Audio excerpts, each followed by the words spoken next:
Hello fellow space trackers of the grindy yet addicting game known as Elite Dangerous, a game set over 1,000 years in the future, where the term light years is used more to describe the mileage on your spaceship rather than how daunting the distance Mars is away from Earth. Which is funny because they terraformed the shit out of that red-ass planet by the time we got our primitive hands on the controller or keyboard.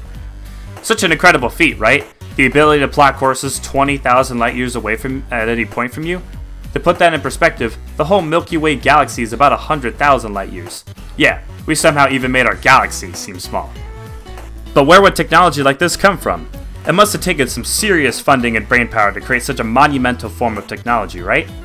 We actually reverse engineered it from aliens!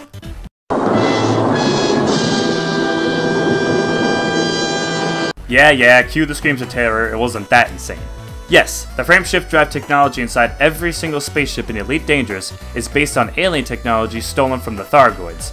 I'm not going to go into too much detail because, frankly, they deserve a video of their own, which we might cover in the future. But for now, all you need to know is that they are ammonia-based life forms that are some sort of a hybrid between life that shows similar traits to that of our own Plantae kingdom and synthetic molecular structures. Basically, the robo-plant bugs. Either way, the tech behind the frameshift drives are about as mysterious to us as the Thargoids themselves, especially to us only living in the 21st century. Today, we're going to break down the proof of concepts of the FSDs and myth bust this thing to see if one could actually be built in real life. As long as it actually happens 1,000 years later from now, because this shit is far more hypothetical than theoretical. By the way, I just want to be upfront about this video. The guys, including me, that are behind the construction of this video are not scientists. We're more fans of science, you could say. No, we don't have college degrees, but we do on the regular go out of our way to learn the basic concepts of all sorts of scientific subjects. And what do you know? You don't have to know everything if you can get the information from someone who does. We'll obviously be using lots of reference material from Einstein's and other revolutionary scientists to bring to you. Is the FSD at least possible? Let's find out. So, for the frameshift drives, there are multiple ways we can approach how this tech actually works. I could just start spouting out concepts that I've either heard through my many years over the adventure of the internet, or scrolling through other hypothetical devices made by others on some cosmology forum. Fortunately for all of us, I don't have to do that. The developers of Elite Dangerous themselves, Frontier Games, had released a fundamental basis for the device, and thanks to it, I think I know exactly where to look. Great lie, which is one bit of science that you sadly have to suspend to make it a great game. Travelling faster than light.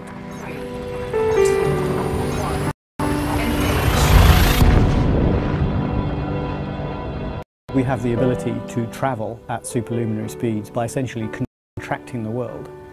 Notice specifically what he says. It contracts space. Hearing this immediately reminded me of someone I know all of you know, Albert Einstein. He is famous for a lot of things, but General Relativity is easily one of the top ones. In this theory, he goes into detail about how space and time actually interact with particles and matter in general, and how observing acceleration and constant velocities differ depending on your perspective. All from the concept of the simple yet graceful equivalence principle. I'm sure a lot of you have heard of this by now, so I'm not going to spend too much time on this. Let's suppose you have two boxes completely sealed off from any external sources. One is in space, and one is chilling right here on Earth. If the box in space just so happens to have a propulsion system that can accelerate this box at roughly 9.8 meters per second squared upward relative to the humans inside, there's no way for the people in either box to know if they are on Earth or out in space accelerating. With this thought experiment, Einstein and friends were able to discover some very interesting things. It is here that scientists use experiments one by one to learn more about the genius behind general relativity. Things like gravitational lensing and time dilation. Experiments were made to test these ideas, and so far they seem to hold up. I'm sure you could easily find the articles on the eclipse and used to prove gravitational lensing as an aspect of the theory, and definitely on how we had two atomic clocks placed on different altitudes of Earth, if you can call space an altitude, to measure how an object moving at significantly faster speeds seems to experience time differently. Weird to think that on a fundamental level, even light can accelerate. So what does all of this mean for the universe? All I've spouted out is science jargon that you'll learn in a class of modern physics at almost any college. Well, it allows us to come to the conclusion that gravity is kind of an illusion that seems very real to slow-moving objects like us on Earth. And for all of Earth purposes, it might as well be.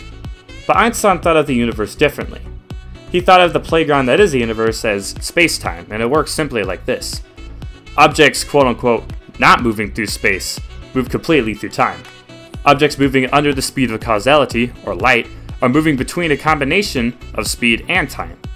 and objects moving at the speed of causality move completely through space and don't move through time at all. And the actual universe itself, or space-time, is stretched and distorted by mass and energy, which on a fundamental level is the same thing. PBS Space-Time explains this postulation greatly. I'll link it in the description. Imagine space-time as a trampoline.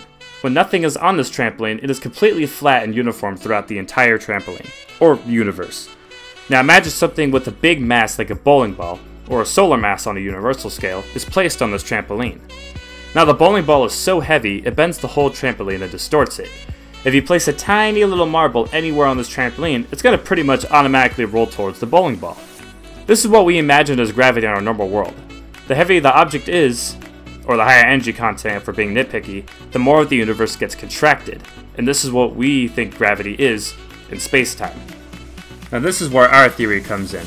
Our theory claims that the frameshift drives in Elite Dangerous are particle accelerators. The reason we think this is that even modern particle accelerators collide very, very tiny particles such as hydrogen atoms and release massive amounts of energy. Something people don't realize about atoms in general is how much energy they have. Most of it is generally impossible to harness as it actually requires destroying the atoms into its subatomic pieces. Right now, our accelerators are really big, miles big, but in 1,000 years from now, it wouldn't surprise me at all if this technology has been optimized. The internal energy of the ship uses radio waves and electromagnetism to speed up the particles, we'll get to that in a second, and when they hit, the energy released is harnessed to speed up the ship into supercruise.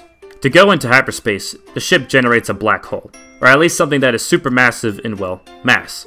The idea is to create such a large distortion in space-time that it pretty much sucks in anything within range.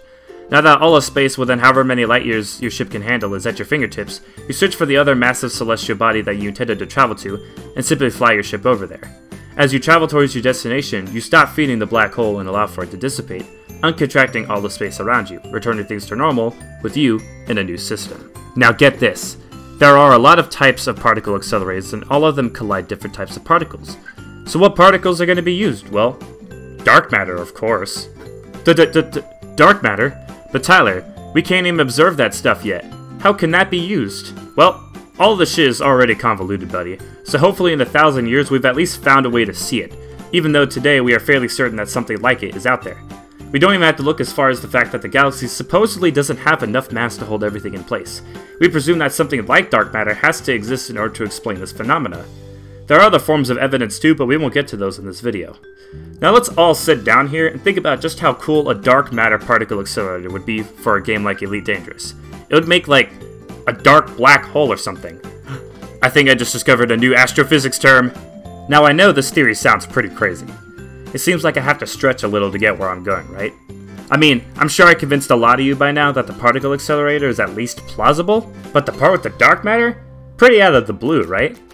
Well, no. We have, at a minimum, some evidence that I think is relatively convincing.